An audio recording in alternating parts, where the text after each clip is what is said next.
नमस्कार, आप देख रहे हैं हार्ट टॉक भारत। मैं हूं दिवाकर विक्रम सिंह।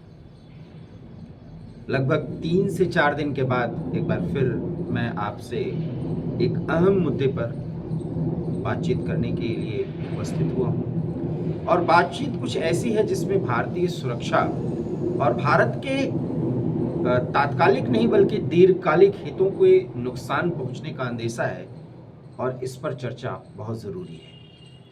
जिस तरीके से नेपाल और मालदीव आज हमारे पड़ोसी और हमारे प्रतिद्वंदी, अब यूं कहें हमारे दुश्मन चीन और पाकिस्तान के इशारे पर भारत के खिलाफ न्यूसेंस क्रिएट कर रहे हैं, उन्हें हम मैनेज कर रहे हैं और किसी तरीके से पड़ोसी का संबंध स्थापित करने की कवायद कर रहे हैं। कुछ हद तक सफल भी हो रहे हैं, लेकिन हमारी मुश्किलें कम नहीं हो रही।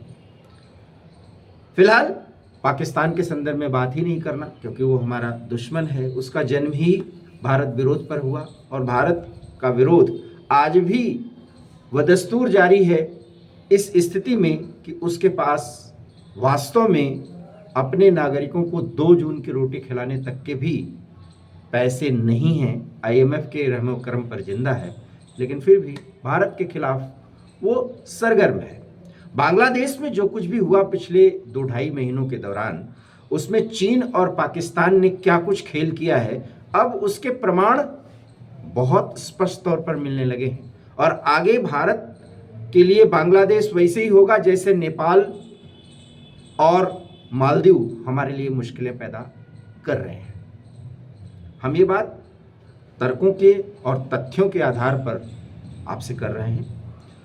बांग्लादेश के कार्यवाहक सरकार मोहम्मद यूनुस हैं, जो पुरस्कार विजेता हैं, वो भी नोबेल पुरस्कार विजेता हैं। बड़ी तारीफें उनकी हो रही हैं, लेकिन किस तरीके से डीप स्टेट के एक नुमाइंदे के तौर पर, एक एजेंट के तौर पर वो भारत के खिलाफ काम कर रहे हैं, ये किसी से छिपा नहीं है। उनका चेहरा बहुत प्रोग्रेसिव है, लेकिन वो क्या कुछ भारत के खिलाफ कर रहे हैं ये छिपा नहीं है। लेकिन कूटनीति यही है कि उनसे भी हमें निपटना है, और संबंध बनाने की बात करते हैं तो इसके लिए भी हमें आगे बढ़ना होगा।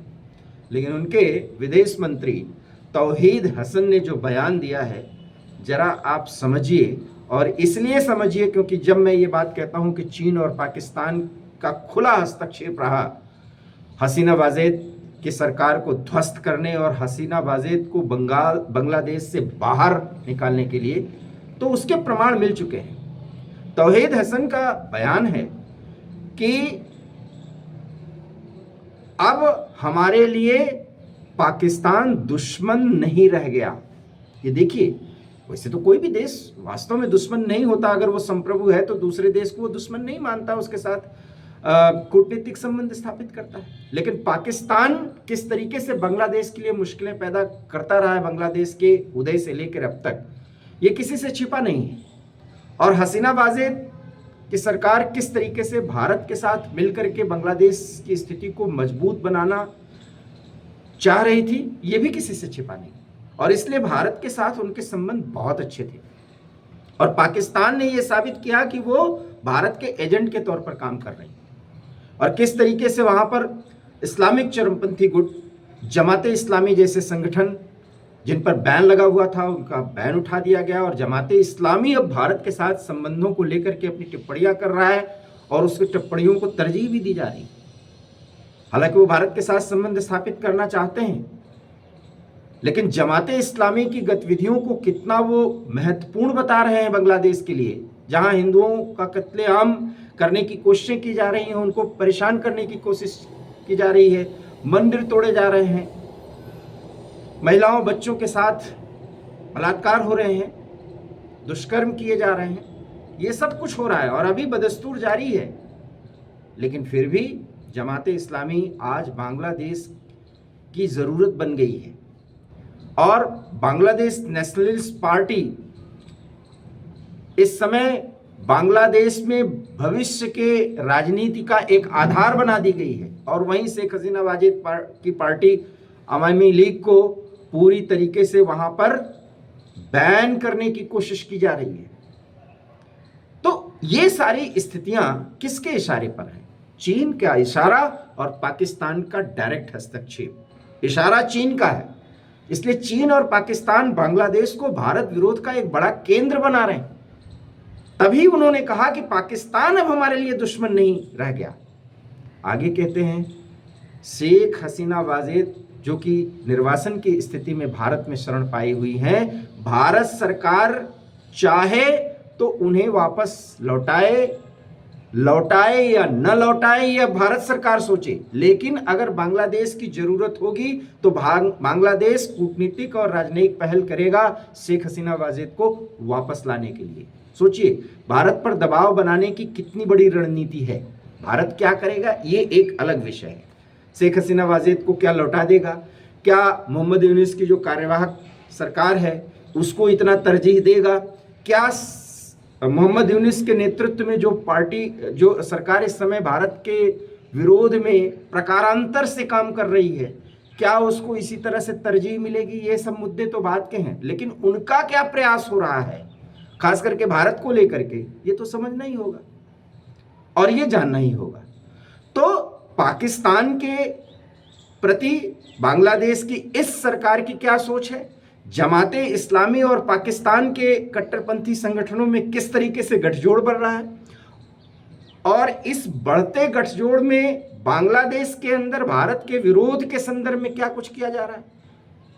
तीसरा प्रमाण वो ये किया जा रहा है कि शेख हसीना वाजेद अभी जब ये निर्वासन की स्थिति में आए, उसके पहले जब उनका आधिकारिक दौरा हुआ था अपने प्रधानमंत्री के कार्यकाल में, तो वो भारत दौरे पर आई और भारत के साथ MOU अर्थात मेमोरेंडम ऑफ अंडरस्टैंडिंग पर साइन हुआ। तो 10 MOU पर साइन हुए। 3 MOU को जो पहले से चल रहे थे उनको एक्सटेंशन दिया जाना था और 7 नए MOUs पर साइन हुए थे। और MOUs पर अगर जब साइन होते हैं तो इसका मतलब है कि आप रिश्तों को और प्रगाढ़ कर रहे हैं, दोनों के बीच आदान प्रदान आर्थिक तौर पर और बढ़ता, वाणिज्यिक तौर पर, आर्थिक तौर पर, और फिर सामाजिक दायरे भी जो है वो जो सिमट रहे थे वो टूटते, सड़कें बनाई जाने वाले थे, हाईवेज, उन सब पर भी विचार। यहाँ तक कि जो तीस्ता परियोजना है जिसमें चीन इंटरेस्ट रख रहा था और शेख हसीना वाजेद ने भारत को उसमें प्राथमिकता दी और ये चीन इससे चिढ़ा था और उसी के बाद हसीना वाजेद के साथ ये सब कुछ हुआ। लोग कहते हैं अमेरिका का डायरेक्ट इंटरफेरेंस है। ठीक है, अमेरिका भी तो डीप स्टेट का एक पार्ट होता ही है क्योंकि दुनिया की एक बड़ी शक्ति है, उसने भी खेल किया। लेकिन चीन और पाकिस्तान के खेल में अमेरिका अभी बराबरी पर भी नहीं आया है। इनका डायरेक्ट इंटरफेरेंस है और वो इस स्तर पर कि वो भारत के विरोध की एक बड़ी नींव बन जाए बांग्लादेश में, ये कोशिश हो रही है।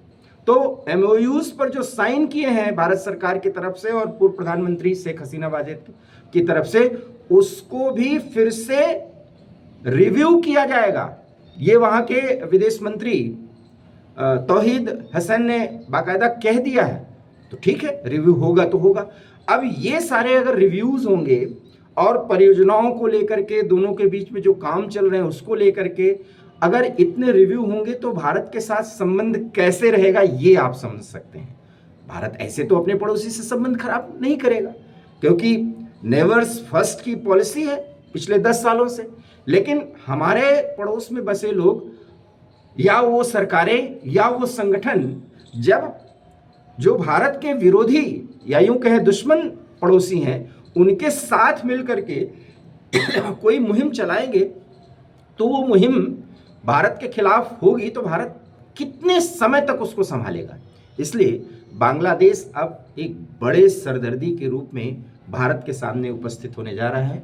वहाँ पर माइनॉरिटी में रह रहे हिंदुओं और हिंदू मंदिरों को किस तरीके से तोड़ा, उसे ध्वस्त किया जा रहा है, उसको संभालने की जो कोशिशें हैं वो दिखावे के लिए की जा रही हैं क्योंकि भारत सरकार का बड़ा दबाव है। हालांकि भारत ने बांग्लादेश को पूरी तरीके से कूटनीतिक और सैन्य रूप से घेर करके रखा है, लेकिन बांग्लादेश में भारत के समर्थन में फिलहाल कुछ भी नहीं हो रहा है। और वहाँ पर जो मोहम्मद यूनुस की सरकार है जो कट्टरपंथियों के सहयोग से बहुत बड़े बड़े बयान दे रही, बहुत बड़े बड़े दावे कर रही है, वो भारत के खिलाफ क्या कुछ कर रही है और उसका कितना बड़ा फायदा पाकिस्तान और चीन को मिलने जा रहा है, ये हमने आपको बता दिया।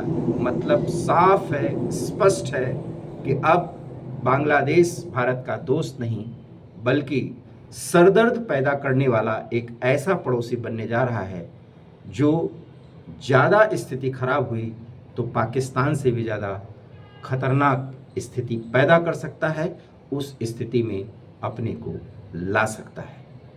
ये भारत के कूटनीति की एक बड़ी विजय होगी कि इस तरीके के नापाक इरादे जो चीन के इशारे पर हैं उसे भारत किस तरीके से ध्वस्त करता है।